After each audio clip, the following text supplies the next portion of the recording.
In the vast expanse of space, where countless civilizations rose and fell, the Crylaxian Empire made what historians would later call the most catastrophic miscalculation in galactic history. They had conquered 12 systems, subjugated hundreds of species, and believed they had mastered the art of invasion. Then they found Earth. High Admiral Zextal stood before the Strategic Council, his crystalline exoskeleton gleaming under the purple light of their flagship's command chamber. His secondary hearts pulsed with excitement as he presented what he believed to be the perfect conquest strategy. "The humans are peculiar," he announced, mandibles clicking in what passed for amusement among his kind. "They invest extraordinary resources in raising their young, yet they gather them in poorly defended structures for most of their daily cycle." The council members chittered in agreement, their compound eyes reflecting the holographic display of Earth's schools and daycare centers. None of them understood that they were about to learn why every spacefaring race had a similar word for mama bear in their lexicon. "Our analysis shows that acquiring approximately 10,000 of their younglings will paralyze their society," Zextal continued. "They will submit rather than risk harm to their offspring. The specimens will then be perfect additions to our enhancement programs." The council's approval was unanimous. After all, they had used similar tactics on other worlds. But Earth wasn't other worlds, and humans weren't like other species. They were about to learn this lesson the hard way. The first abductions were carried out with typical Crylaxian precision. Cloaked harvester ships descended over 50 locations simultaneously, their quantum fields bypassing primitive human security systems. In New York, Tokyo, London, Moscow, and dozens of other cities, children vanished in flashes of purple light. What the Crylaxians didn't know was that humanity had been preparing for extraterrestrial contact for generations. What they dismissed as entertainment, movies about alien invasions, games about space warfare, books about first contact, were actually part of the largest crowdsourced defense planning initiative in history. Sarah Chen, whose daughter disappeared from PS 158 in Manhattan, wasn't just a third-grade teacher. She was also a quantum physicist who had spent the last decade helping develop countermeasures against exactly this type of technology. James O'Connor, whose son vanished from his London primary school, wasn't merely a gym teacher but a former SAS operator who had trained specifically for extraterrestrial combat scenarios. Within hours of the first abductions, humanity's carefully constructed facade of technological inferiority began to crumble. Hidden facilities emerged from beneath ocean floors and mountain ranges. Orbital defense platforms, disguised as communications satellites, revealed their true nature. The Crylaxians' first indication that something was wrong came when their neural networks detected an impossible energy signature. Deep beneath the Antarctic ice, a quantum reactor that shouldn't have existed on such a primitive world powered up. In their command center, Zextal received the first reports with disbelief. Human vessels were emerging from dimensional pockets that his sensors insisted couldn't exist. These ships weren't the crude chemical rockets they had observed. They were warships that combined technologies from a dozen different theoretical approaches to space combat. Impossible, he chittered. Their technological level was assessed at bare interplanetary capability. The response came not from his subordinates, but from every communication channel simultaneously. A human voice, cold as the space between stars, spoke in perfect Crylaxian. "You took our children. Did you think we wouldn't be ready? Did you think we wouldn't be watching? You should have studied our history more carefully. You should have asked yourselves why. In every human culture, there are stories warning about harming children." The speaker was General Helena Martinez, whose twins had been taken from their school in Buenos Aires. She had spent 20 years leading the United Earth Defense Force's Alien Contingency Division, and she had been waiting for this moment. As the first human ships engaged their Crylaxian counterparts, the aliens discovered another miscalculation. Humanity hadn't just prepared technology, they had prepared tactics specifically designed to counter Crylaxian advantages. Every apparent weakness in human defenses was a trap. Every gap in their formation was a killing ground. But the true horror for the Krylaxians was only beginning to unfold, because while their military faced Earth's combined space forces, something even more terrifying was happening aboard their harvester ships. The children, who they had assumed would be passive captives, were proving to be anything but. In 50 ships across Earth orbit, 10,000 kids who had grown up on stories of resistance, who had played games preparing them for exactly this scenario, who had been subtly trained through everything from school drills to summer camps, began to act. And their captors were about to learn why human children were considered the most creative chaos agents in their society. The Krylaxian Empire had made many mistakes in its long history of conquest, but taking human children, that wasn't just a mistake. That was an invitation to witness why humanity had survived every catastrophe its harsh world had thrown at it. The galaxy was about to learn why you never, ever threaten human children. The war had begun, and it would reshape the galaxy's understanding of humanity forever. The first wave of Earth's counterattack came not with the expected chaos of a primitive species, but with the calculated fury of a civilization that had spent generations preparing for this moment. Aboard the Krylaxian command ship, High Admiral Zextal watched in mounting horror as his carefully constructed invasion plan collapsed in ways their strategic simulations had never predicted. "Status report," he demanded, his crystalline exoskeleton vibrating with stress frequencies. Multiple human vessels emerging from dimensional pockets across all sectors. His tactical officer responded, compound eyes rapidly shifting between displays. "Their technology. Sir, they're using modified versions of Arcturian phase drives, Centaurian shield matrices, and weapon systems we've never encountered." The truth was devastating in its simplicity. While the Krylaxians had been watching Earth, studying its apparent primitive technology and calculating the perfect conquest strategy, humanity had been watching back. Every failed alien incursion over the past century, every crashed scout ship, every piece of technology that had supposedly burned up in Earth's atmosphere, all had been carefully collected, studied, and improved upon. In orbit above Tokyo, the UED's parental guidance, commanded by Captain Yuki Tanaka, demonstrated exactly why human ships didn't follow conventional alien design philosophies. The vessel's quantum architecture could reconfigure itself mid-battle, adapting to enemy tactics in real time. As Krylaxian warships fired their supposedly unstoppable plasma arrays, the human vessel's hull flowed like liquid mercury, channeling the energy back at its attackers. "You analyzed our fiction," Tanaka transmitted to her opponents. "You should have paid more attention to our documentaries about animal parents protecting their young." The Krylaxians learned too late that their perfect strategy had activated protocols that humanity had hoped never to use. In hidden bases across Earth, special units composed entirely of parents whose children had been taken were deploying with equipment that merged human ingenuity with reverse-engineered alien tech. Dr. Marcus Webb, whose daughter had been taken from her school in Sydney, led the first boarding action against a Krylaxian harvester ship. His team moved through the alien vessel like ghosts, their adaptive camouflage systems making them nearly invisible. But it wasn't just their technology that made them lethal. It was their motivation. Remember, Webb's voice was steady in his team's comm systems. "These are the beings who thought taking our kids was a good idea. Let's educate them on why that was a mistake." The Krylaxians had expected resistance. They had planned for military response. What they hadn't planned for was the combination of advanced technology and parental determination.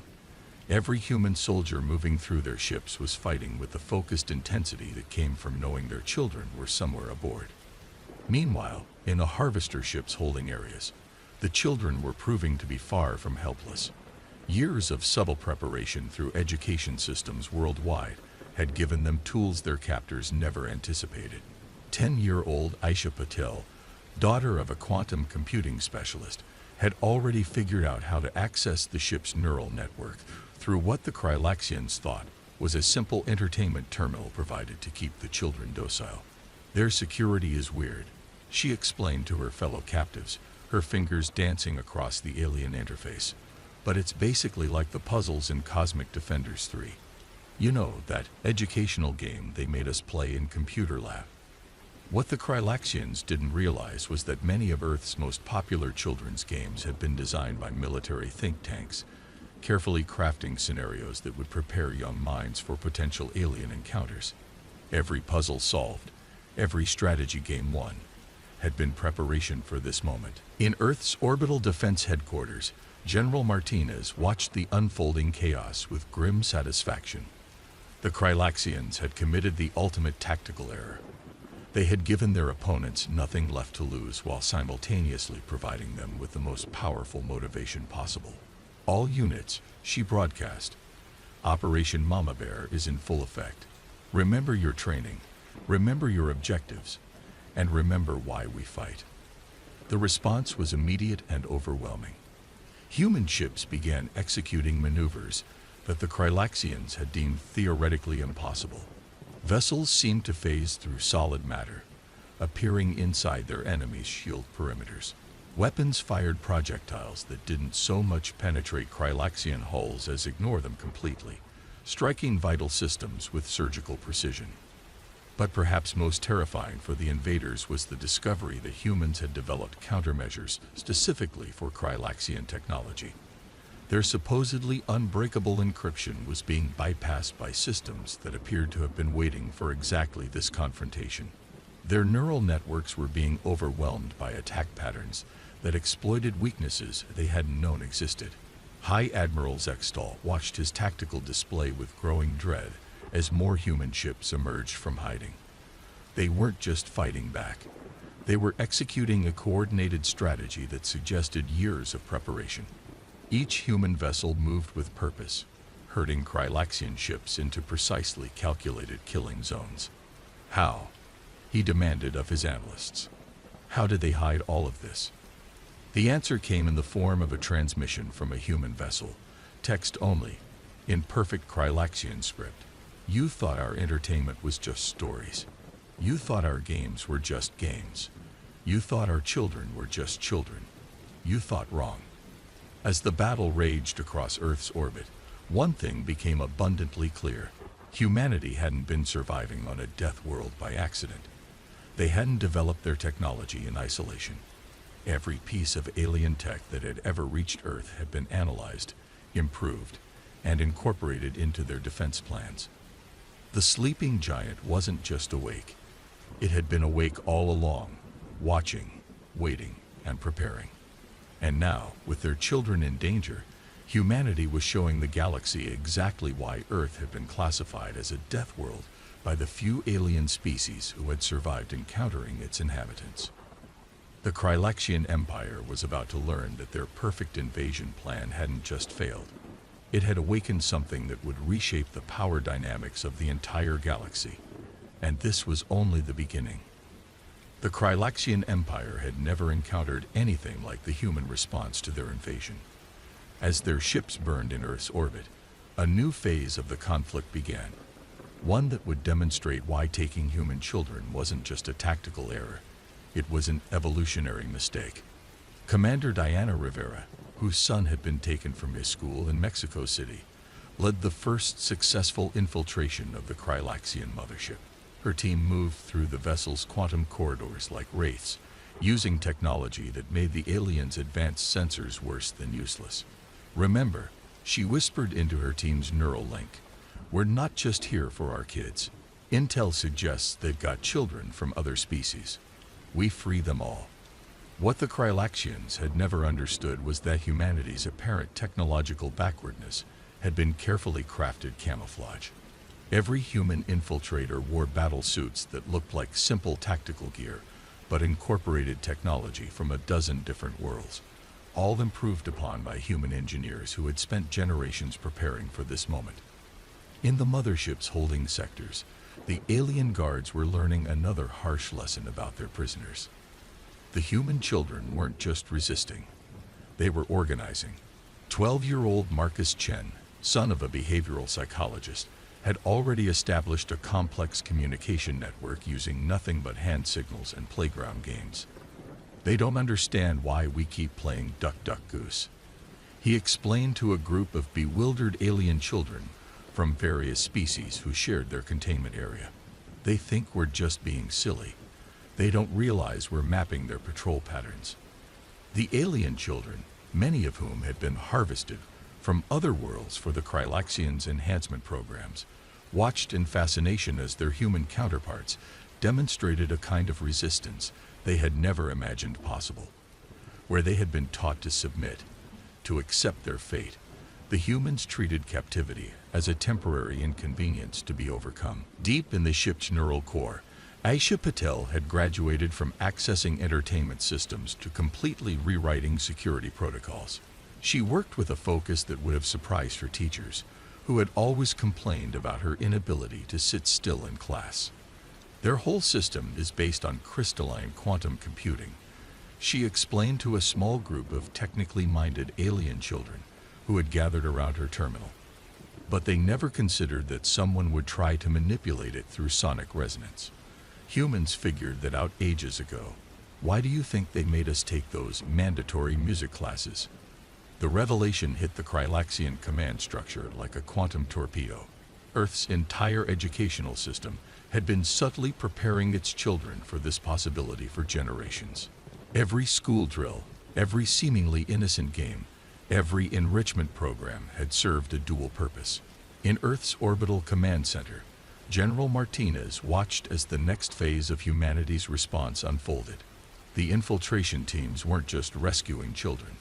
They were dismantling the Crylaxian Empire's entire operational structure from within.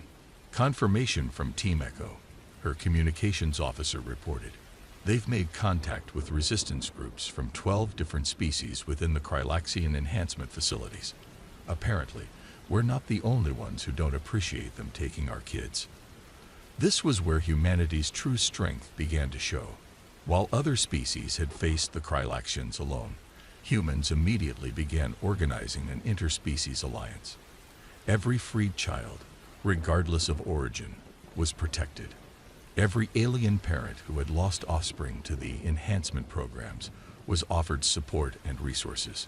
Commander Rivera's team discovered something else in the mothership's databases, evidence that the Crylaxians had been running their child harvesting operations for centuries, destroying countless civilizations in the process. But they had never encountered a species that had spent generations specifically preparing to counter such tactics. They took our children, Rivera transmitted to Earth Command, but they also gave us something they never intended: access to their entire network and contact with every species they victimized. We're not just fighting for our kids anymore, we're fighting for all of them. The alliance that began forming in those hours would reshape galactic politics forever. Species that had been isolated by Crylaxian oppression found themselves connected through human determination. Parents from a dozen worlds shared intelligence, resources, and most importantly, hope. In one holding cell, a young Centaurian child watched in amazement as Katie Morrison, age 8, taught a group of alien children how to create makeshift tools from their food containers. The games humans had dismissed as simple entertainment, building blocks, puzzle solving, resource management, had prepared them for exactly this kind of adaptation. The funny thing is, Katie explained while fashioning what looked suspiciously like a lockpick, my mom always said I spent too much time playing with my food. Bet she's proud now. The Crylaxian guards were facing an unprecedented situation. Their carefully segregated holding facilities were becoming impromptu resistance training camps, with human children teaching their alien counterparts the fine arts of creative disobedience and systematic chaos. High Admiral Zextel, watching the situation spiral further out of control, finally began to understand the true magnitude of their error. They hadn't just attacked a species, they had attacked an idea. Humans hadn't just prepared to protect their own children. They had instinctively extended that protection to every child they encountered. They're organizing the others, he reported to the Strategic Council, his crystalline form vibrating with stress frequencies. Not just their own offspring, all of them. They're teaching them, leading them, showing them how to resist. The response from a human infiltration team's broadcast said it all. You thought taking our children would weaken us. Instead, you gave us access to your empire's next generation. We're not just fighting you. We're showing them how to fight you too. Every child you took is learning why humanity survived on a death world, and they're teaching their friends. As Operation Parent Trap reached its crescendo, the galaxy witnessed something unprecedented, a species that turned captivity into opportunity, defeat into revolution, and most importantly, transformed isolated victims into a unified force for change. The war for the children had become something more. It had become a war for the future of galactic civilization itself, and humanity was just getting started. The fall of the Crylaxian Empire began not with a massive space battle or a singular decisive strike, but with a simple message transmitted simultaneously across their entire neural network. We are humanity. You took our children. Now we're taking your empire. Within hours, the full scope of human military capability revealed itself in ways that shattered Crylaxian military doctrine. Hidden quantum arrays activated throughout their territory, disrupting their supposedly impenetrable defense grids. Ships emerged from dimensional pockets that shouldn't have existed, appearing inside heavily fortified systems that had never known defeat. Admiral Sarah Chen, now commanding the UEDS Defender's Wrath, led the assault on the Crylaxian core worlds. Her fleet moved with the kind of precision that came from years of simulating this exact scenario. Every human vessel carried not just weapons, but hope for countless species who had lost children to the Empire's enhancement programs. All ships, execute Operation Bedtime Story, Chen commanded, her voice carrying the same tone she had used when telling her daughter there were no monsters under the bed. Let's show them why human parents are the universe's most patient and most lethal guardians. The Crylaxians discovered that their greatest weapons were useless against human tactics. Every strategy they had developed over centuries of conquest fell apart against opponents who had spent generations specifically preparing to counter them. But worse than the military defeat was the psychological warfare that humans had unleashed. Throughout the Empire, liberation teams led by human parents were freeing not just their own children, but every child they found. Each rescue operation was executed with a combination of advanced technology and pure parental instinct that proved devastatingly effective. Dr. James Patterson, whose twins had been taken from London, now led a specialized team focusing on dismantling the Empire's enhancement facilities. His background as both a child psychologist and a military strategist proved crucial in understanding how to not just free the children, but help them recover. The Crylaxians thought they could break the spirit of the species they harvested from. He transmitted to the unified fleet. Instead, they created the perfect environment for a revolution. Every child they took is now a beacon of resistance. In facility after facility, young humans were teaching their alien counterparts more than just resistance. They were teaching them hope. The games that Earth's children had grown up with, secretly designed to develop problem-solving skills and tactical thinking, became tools of liberation. 10-year-old Zara Patel, who had been leading a resistance cell within her holding facility, demonstrated this perfectly. She had organized the alien children into what appeared to be a complex game of tag, which was actually a coordinated effort to map guard rotations and blind spots in security systems. It's just like capture the flag, she explained to a group of amazed Centaurian youngsters. Accept the flag as freedom, and we're all on the same team. The Crylaxian Strategic Council watched in horror as their empire crumbled from within. Their own security systems, designed to control and monitor their subjects, became weapons against them. Human hackers, many of them children who had grown up playing educational computer games, tore through their networks with terrifying efficiency. High Admiral Zextal, once confident in his species' superiority, now found himself facing a truth that would reshape galactic history. The Crylaxians hadn't just failed to conquer humanity, they had given them the keys to their entire empire. How? He demanded of his analysts. How did they prepare so thoroughly for this? The answer came from an unexpected source.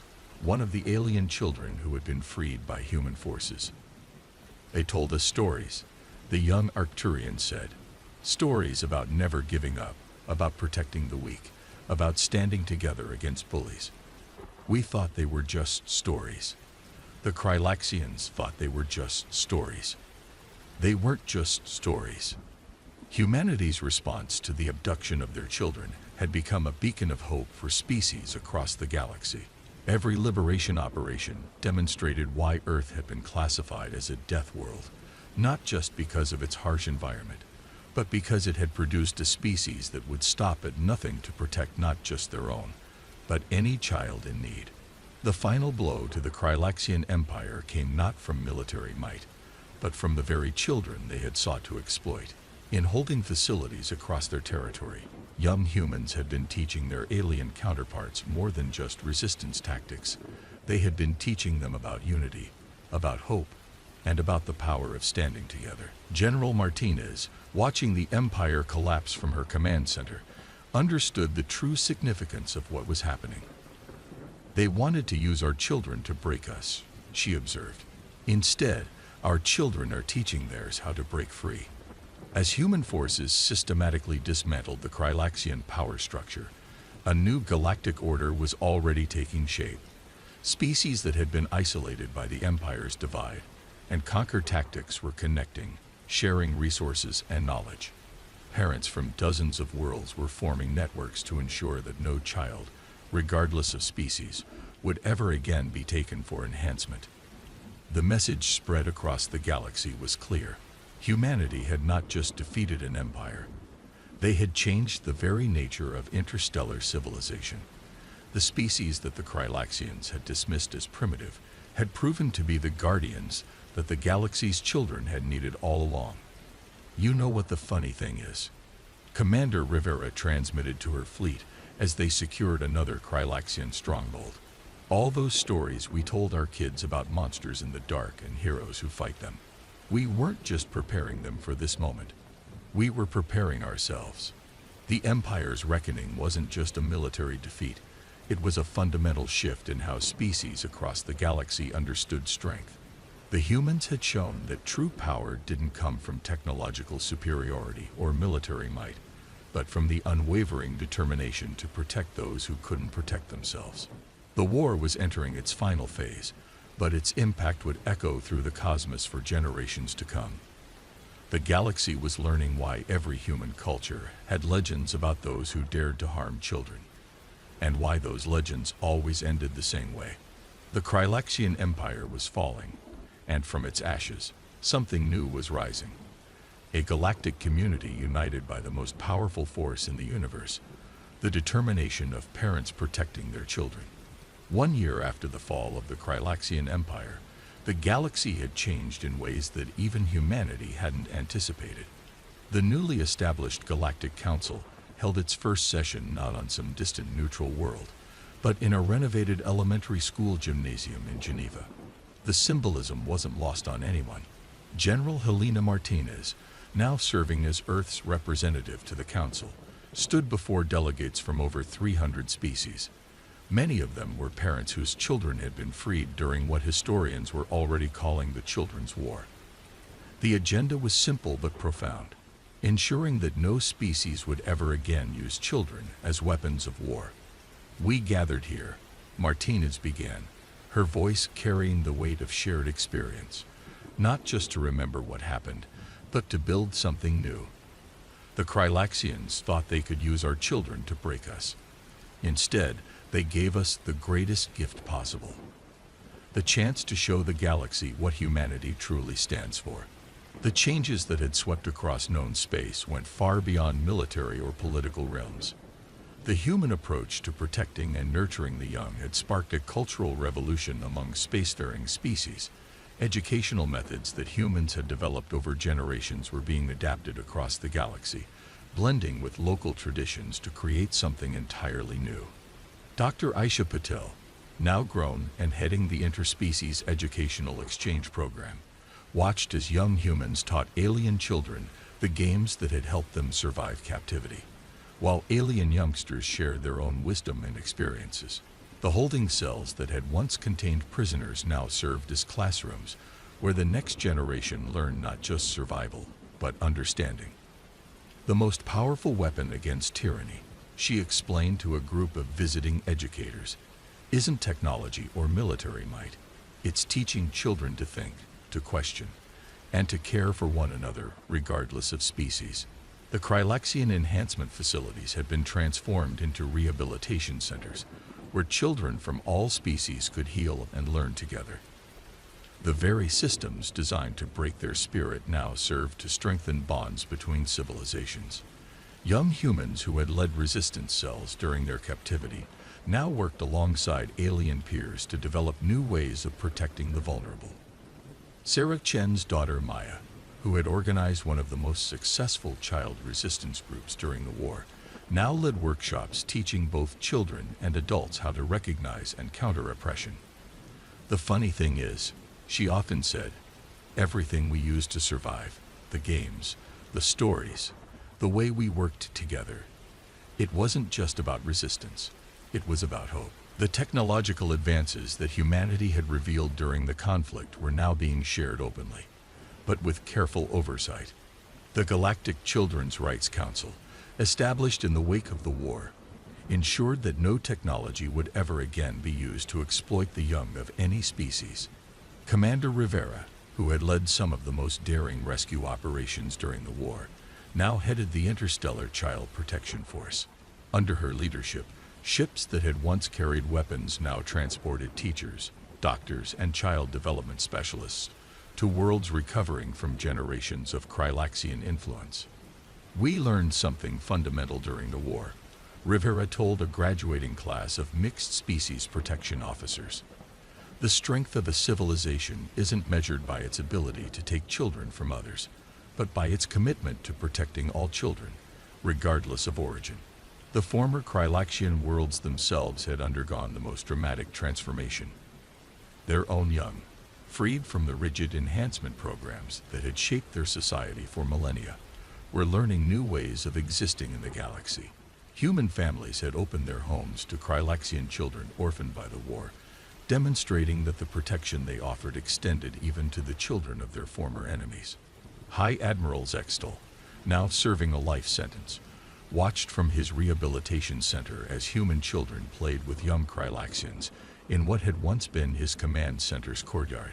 "We thought we understood power," he remarked to his therapist. "We thought taking their children would show us human weakness. Instead, it revealed strength we never imagined possible." The legacy of the Children's War extended far beyond its immediate aftermath.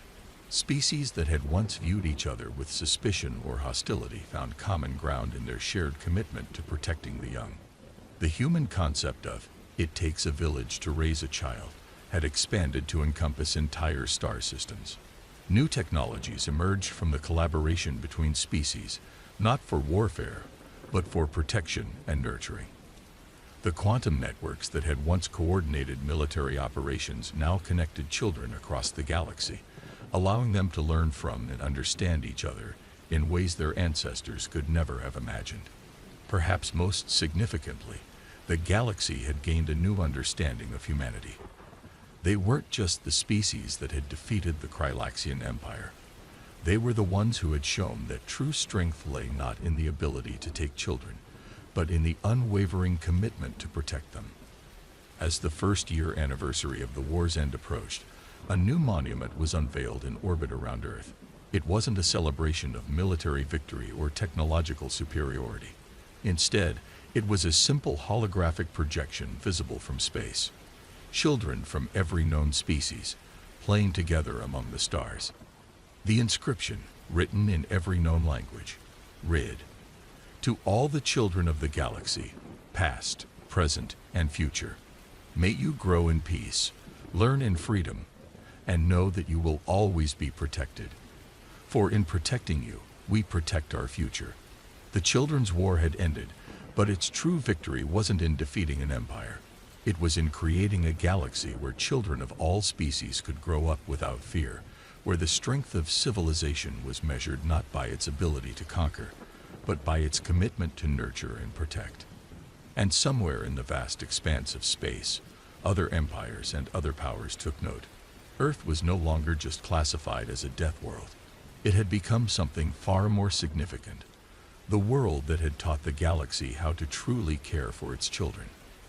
The future would hold new challenges, new threats, and new opportunities. But one thing was certain: humanity had changed the galaxy not through superior firepower or advanced technology, but through the simple, unwavering determination to protect not just their own children, but all children. And that perhaps was the greatest victory of all.